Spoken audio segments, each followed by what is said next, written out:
China के belt and road initiative के मुकाबले में एक नया जो इकोनॉमिक कॉरिडोर की बात की जा रही है। मोहम्मद बिन सलमान, अमेरिका का सदर जो बाइडेन और भारत का वजीर आजम नरेंद्र मोदी एक दूसरे के हाथ पे हाथ रखे एक नए मुआहदे का ऐलान करते हैं। ये तो धचके पे धचका हमें मिलता जा रहा है और इंडिया ट्रेंडिंग में जा रहा है पिछले 2 महीनों से। मैं कहती हूँ तो अल्ट्रा प्रो मैक्स ट्रेंडिंग पे जा रहा है कि आई हैव नो वर्ड्स। ये जो रियलिटी है इसको एक्सेप्ट करना चाहिए कि India is on the rise, हमें अच्छा लगे या बुरा लगे। पाकिस्तान से अब भारत का कोई मुकाबला नहीं रह गया। भारत अब चांद तारों पे लिटरली कमंद डाल रहा है और ये तकलीफ दे बात है। आप कभी सोच भी नहीं सकते थे कि वो पाकिस्तान की मशावरत के बगैर वो कोई ऐसा स्टेप लेंगे जिससे पाकिस्तान नाराज हो। मैं ये समझती हूँ कि ये shipping and rail corridor India की चाइना को शतरंज की बाजी पर एक बहुत बड़ी मात है। ये चीन के BRI को काउंटर करने के लिए तैयार किया गया है। इसके प्लान्स में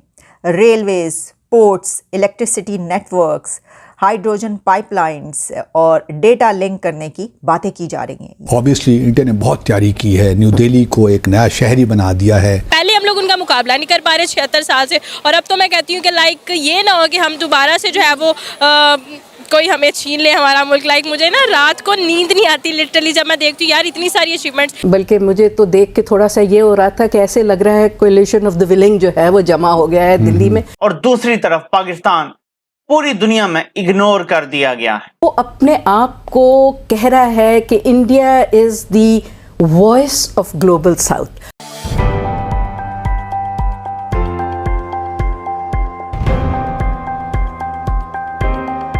नमस्कार दोस्तों, आप सबका स्वागत है हमारा YouTube चैनल पे। दोस्तों इस वक्त आप सब जानते हैं G20 की मीटिंग्स चल रही है भारत में, जहां भारत ने वो सब कर दिखाया है जो अब तक किसी भी G20 मीटिंग्स में नहीं हुई है।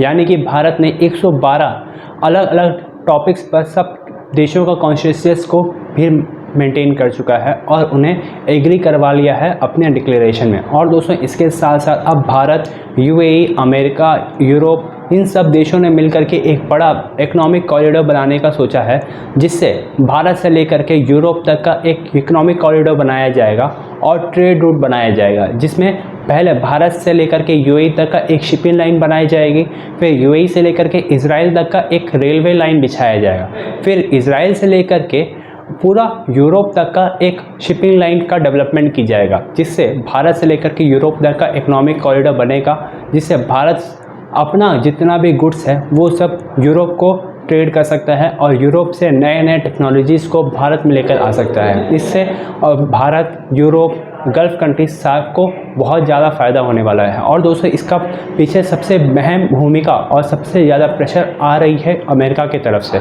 यानी कि सारे देश मिलकर के इस टॉपिक पर और इस प्रोजेक्ट पर काम जरूर से करेंगे। तो चलिए दोस्तों इसी पर आगे पाकिस्तानी मीडिया का रिएक्शन देखते हैं। पूरी दुनिया की नजरें दुनिया की इस ताकतवर तरीन पिक्चर पर हैं।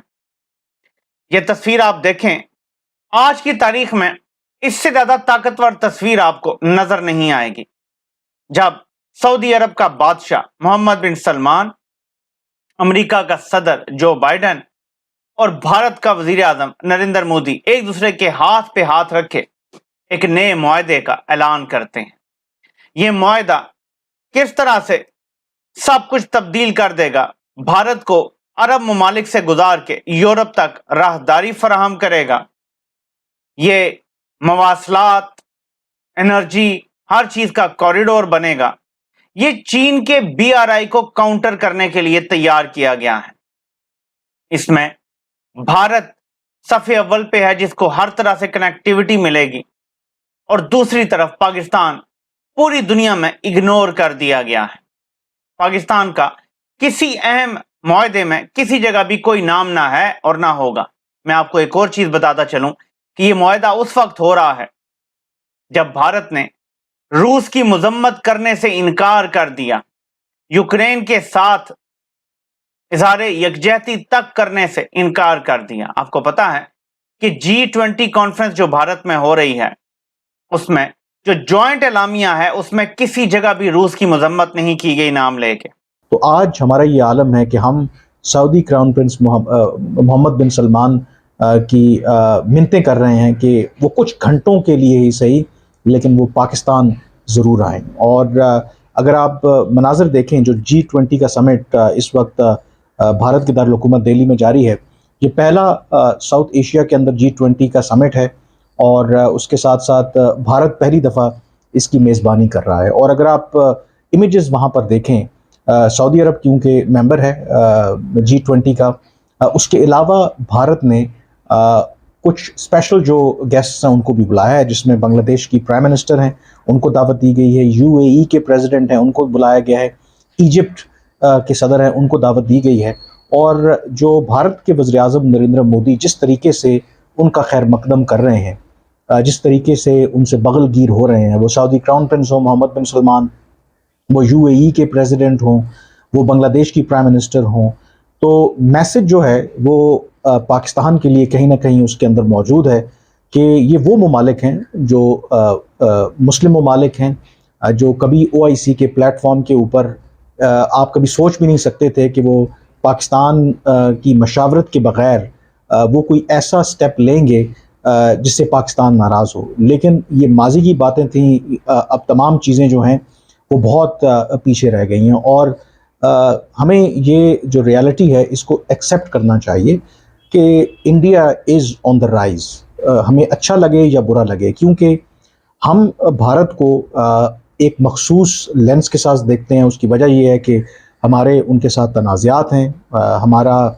एक उनके साथ तारीख़ी झगड़ा है, एक दूसरे को हम राइवल के तौर पर देखते हैं। तो ज़ाहिर है कि एट टाइम्स जब आप एक ख़ास और एक मखसूस नज़रिए के साथ अगर आप किसी मुल्क को देखते हैं तो फिर बहुत सी रियलिटीज़ को आप नज़रअंदाज कर देते हैं। इतना काबिल हो चुका है भारत कि दुनिया उसको इग्नोर कर ही नहीं सकती। दुनिया की सबसे बड़ी आबादी, दुनिया की सबसे बड़ी जमहूरियत और अब तरक्की करने में भी दुनिया में सबसे तेज मुल्क भारत बन रहा है। पाकिस्तान से अब भारत का कोई मुकाबला नहीं रह गया। भारत अब चांद तारों पे लिटरली कमंद डाल रहा है और ये तकलीफ दे बात है क्योंकि हम अपने मुल्क को आग लगाने, अपना मुल्क तोड़ने की साजिशों में मसरूफ हैं। अपने मुल्क की 80% आबादी को मुल्क दुश्मन और गद्दार डिक्लेयर करने में मसरूफ हैं। ये अरब डॉलर, सैकड़ों अरब डॉलर की इन्वेस्टमेंट जिसका हिस्सा भारत बनने जा रहा है, जो अमेरिका चीन को काउंटर करने के लिए लॉन्च कर रहा है, आप देखेंगे कि इसके बाद पाकिस्तान मजीद इंटरनेशनल आइसोलेशन का शिकार होगा। चीन हमसे पहले ही नाराज है क्योंकि हमने जो हरकत की है अमेरिका को राजी करके, और अमेरिका भारत को अपना स्ट्रेटेजिक अलाई बना चुका है। पाकिस्तान का कोई लेना देना नहीं है। हमें वो कमजोर जरूरतमंद नेशन के तौर पे तो रखना चाहता है, लेकिन हमें कभी तरक्की करते नहीं देख सकता। उन्हें पता है कि एक एटमी मुल्क तरक्की कर गया, 25 करोड़ का मुल्क अपने पैरों पे खड़ा हो गया तो ये आंखें दिखाएंगे और ये किसी को भी आंखें दिखा सकते हैं। आपको तरक्की वो कभी नहीं करने देंगे जिनकी गुलामी आपने कबूल कर ली है। मोहम्मद बिन सलमान की मिन्नतें समाजतें की गई कि यहां से गुजर के जाएं। अब मिन्नत समाजत है कि प्लीज वापसी पे यहां से होकर जाएं। दूसरी तरफ मोहम्मद बिन सलमान नरेंद्र मोदी से अरब डॉलर के मुआहदे कर रहे हैं, मेमोरेंडम ऑफ अंडरस्टैंडिंग साइन कर रहे हैं, जिन्हें MOU कहते हैं। तो दोस्तों, आपने इस वीडियो में देखा किस तरह से भारत एक नया इकोनॉमिक प्लान और नया इकोनॉमिक कॉरिडोर बना रहा है जिससे सारे देशों को फ़ायदा होगा और सारे देश करीब आएंगे। और दोस्तों, इसके साथ साथ चाइना को ये इकोनॉमिक कॉरिडोर से एक बड़ा झटका मिलने वाला है, क्योंकि चाइना का जो बेल्ट एंड रोड इनिशिएटिव था और पैसिफिक था, इससे बहुत ज़्यादा असर पड़ेगा, क्योंकि भारत अब पूरी दुनिया के लिए एक इकोनॉमिक हब बन रहा है और मैन्युफैक्चरिंग हब बन रहा है, जहाँ से गुड्स पूरे दुनिया भर तक के लिए एक्सपोर्ट होगी और बाकी सब को भी काफ़ी ज़्यादा फ़ायदा होने वाला है। और सप्लाई चेन भी भारत के ज़रिए काफ़ी ज़्यादा स्ट्रॉन्ग होगा पूरी दुनिया भर के लिए। तो चलिए दोस्तों, इस वीडियो में इतना ही। मुलाकात होगी आपसे अगली वीडियो में। जय हिंद, जय भारत।